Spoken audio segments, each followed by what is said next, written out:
E, Mtu wa Mungu, ujambo. Asubuhi ya leo napenda kukusalimia tu. Bwana Yesu asifiwe. Bwana Yesu apewe sifa sana. Kwa majina naitwa Evangelist George Makune, nimeokoka, Kristo ni Bwana. Katika YouTube platform unaweza nipata kama Blessed Son ama Evangelist George. Mimi niko katika mtandao huu, wapendwa, ni kwa sababu tu ya kusambaza na kulihubiri neno la Mungu. Mimi ni mtumishi wa Mungu na nimetiwa mafuta na Mungu. Yesu akanituma akaniambia kwamba nimekuchagua, nenda ukahubiri habari njema kwa mataifa, watu wanijue, watu watembee katika njia zangu. Najua katika kuhubiri huku kuna vita aina mbalimbali ninapigwa, lakini siogopi, kwa sababu siku zote unatambua kwamba mti wenye matunda uogopi kupigwa mawe. Ni vizuri mti wenye matunda upigwe mawe. Ukiona unasemwa, ukiona wako kinyume na wewe kila wakati, jua kwamba wewe una kitu cha muhimu ambacho kinasababisha wakupige mawe. Mimi ninachoamini ni kwamba mti ambao hauna matunda haupigwi mawe. Kwa hivyo naamini kwamba haya hata ninapoenda kuyafundisha lazima yatatoa muonekano mbalimbali, taswira tofauti mbalimbali kwa watu, lakini pia itakuwa ni bora.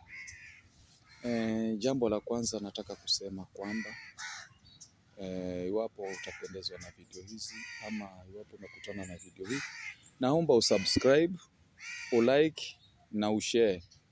Na pia ikiwezekana, kama una swali ama kama una lile linalo kutatiza sana, unaweza lifanya nini? Unaweza liweka kwenye comment section ili pia nilipitie nijue unaweza saidika katika njia ya namna gani.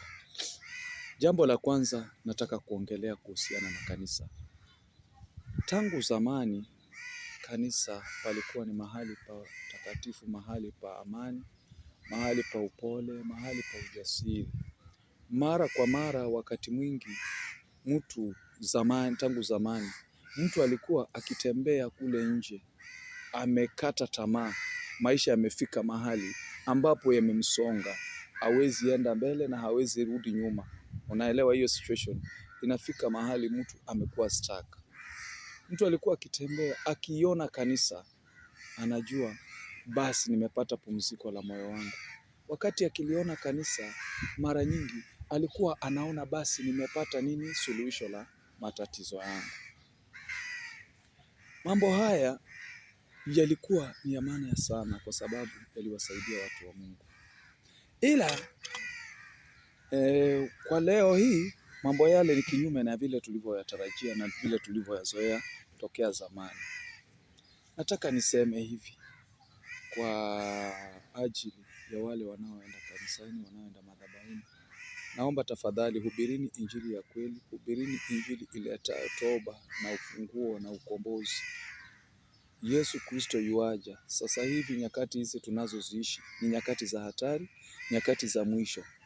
Huu sio wakati wa kuhubiri upendo, kuhubiri nini? Hapana. Hubiri injili ya kweli, injili iletayo toba, injili iletayo upendo, injili iletayo wokovu.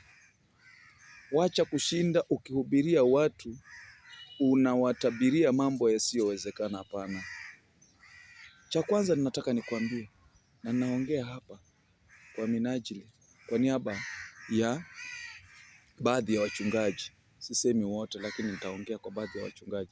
Unajua, hapa ninataka niseme kitu, na kitu hiki najua kitauma wengi, na hata by the way kitatatiza wengi, lakini pia nakisema ili kinitoke.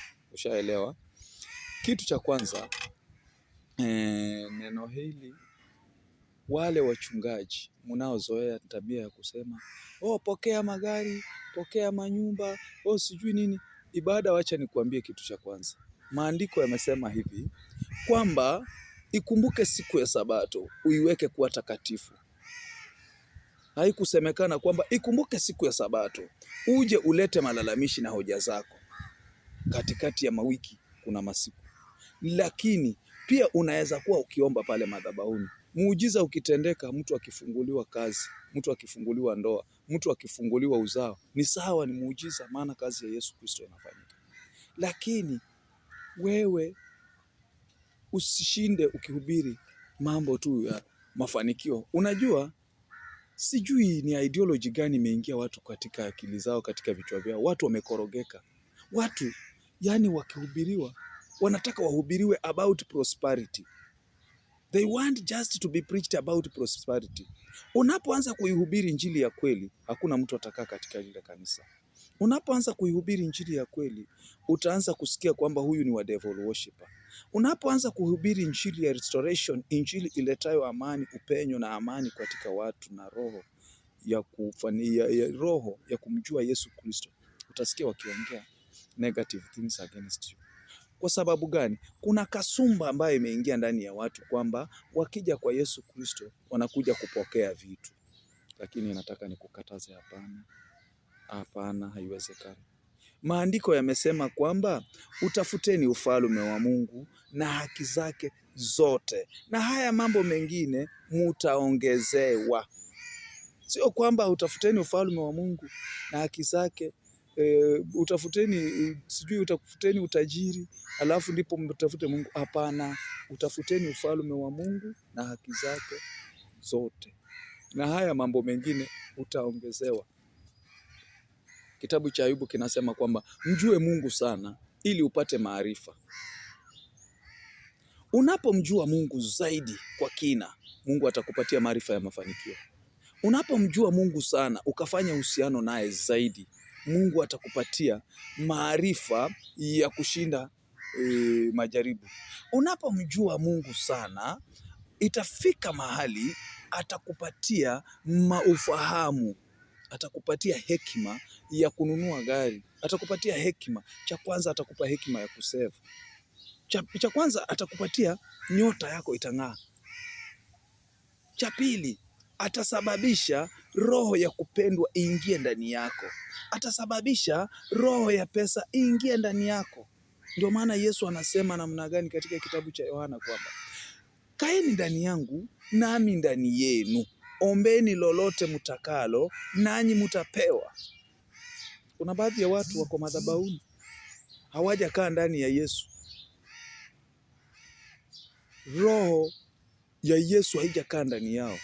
Sasa wao ndio wanaoshinda kila siku, wanakuja madhabahuni, pastor, niombee nipate gari, niombee nipate nyumba. Utapataje gari wakati ambapo wewe Yesu hajakaa ndani yako? Aondoe mauti, maana anasema kwamba mimi ndimi uzima na ukweli, mimi ndimi ukweli na uzima wa milele. Wewe unaweza pata gari, kumbe anayekaa ndani yako ni mauti, ukaenda kupata accident. Ni vizuri uhubiriwe ukweli, upate amani, upate utulivu. Cha pili ni hiki: wachungaji, tuache kufanya kama madaktari ambao wanapatia watu painkillers. Hubiria mtu ukweli, akipenda arudi kanisani, akiona harudi kanisani, shauri yake, it's upon her or it's upon him. Hapa kuna picha ambayo ninaona taswira tofauti. Kuna picha ya madaktari wawili, na nataka munielewe kabisa, aliye katika ulimwengu wa kiroho atanielewa. Picha ya madaktari wawili hawa, mgonjwa amekuja, ule mgonjwa ako na kidonda, wagonjwa wawili wamekuja kuatendiwa. Mgonjwa wa kwanza ana kidonda cha mguu, kidonda kimekuwa dude kubwa sana. Lakini huyu daktari wake anachukua anachukua tu bandage na kufunga pale mahali, alafu anamdunga shindano ya maumivu, alafu anampatia vidonge vya kumeza, tembe za kumeza tu, yani za maumivu, painkillers. Ushaelewa? Amechukua kwake shilingi 100. Mfano. Akisha chukua kwake shilingi 100, amefanya nini? Anamwambia basi wewe utapona tu, nenda. Kesho the same mgonjwa anarudi kwake. Yule daktari pia anamdunga shindano, anampatia vidonge. Hivyo na anachukua kwake 100 bado. Na kuna mgonjwa mwingine ambaye ana daktari mwingine, ameenda kumuona huyu daktari. Mgonjwa ana hicho kidonda. Lakini alipofika kwa huyu daktari mwingine, huyu daktari amesugua kile kidonda, amegwaruza vizuri sana, amekiosha, maana anajua kwamba hiki kidonda kikiwa na majimaji hakitapona, hiki kidonda kikiwa na usaa hivi hakitapona, hiki kidonda kama kina manyama hivi yametokea kando hakitapona. Ushaelewa? Sasa huyu daktari amechukua makasi, amechukua pamba, amechukua spirit, anaosha kile kidonda akikisugua kwa nguvu sana. Kile kidonda kinatoka damu, kinatoka uchafu ule wote. Mgonjwa analia kweli, yuko taabani, lakini elewa kwamba ako taabani, lakini mwisho wa siku atacheka na atafurahia. Daktari akishamaliza hivyo, mgonjwa analia mpaka anamchukia daktari, lakini daktari baada ya muda kidogo, mgonjwa anaenda nyumbani na anapona, anakuwa sawa. Sasa anapona within a period of 2 weeks. Na huyu ambaye alikuwa anadungwa painkillers tu, akipewa painkillers, baada anafanya nini? Baada anatibiwa mpaka leo hii. Sasa kati ya hao madaktari wawili, daktari yupi mzuri? Si ni daktari ule ambaye amesugua kidonda kikapona. Yeah. So usipende kuwa pastor ambaye utaficha dhambi za watu. Sema dhambi, toa dhambi, mtu akubali aokoke, asamehewe, atubu, aokoke. Akikataa, mwache aende kuzimu. Akitaka kutoka kanisani, let him or her leave. Kwa sababu sio lazima kwamba yeye tu peke yake ndio uliitwa kwake. Hapana, uliitwa kwa watu wengi. Na is better uende mbinguni na watu wawili waliokubali kuokoka.